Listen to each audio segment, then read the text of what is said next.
Wafui luwe matek luwe wafui matek mi yupulega beru mabe wafui bana COC wafui matek adada piyup mineno kit melwa kotibu pabosco wafui matek adada wafui bana kamano bosco ti ye mapapat kilu tich mori pemi binu kakano kum bosco wajulu wu wafui wu wamiro foi bana school mapapat dichu ikingi Archbishop Nasan and primary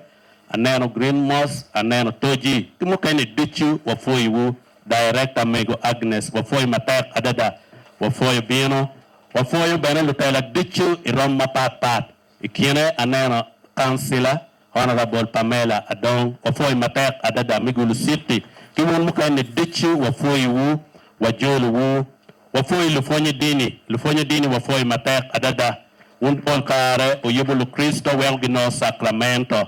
wafoyo uye afo benomera Reverend Father Kizito Chaga Father foy matek miripe wafoyo bino lutig dichu pagamente wafoy matek mi bino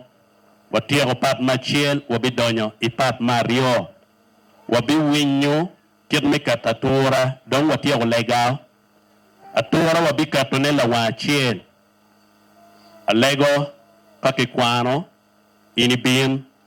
wek wakaratura la wachiel ichwal la wai pawatia katatura wabimi upikwang mikonyo yup mukene ingeyik kawami upikwang wabitero liel pa bosco kama NBUye kifo Yesu Kristo alego ngan mabikonyo kwano kirmekatatura Before Yesu Kristo,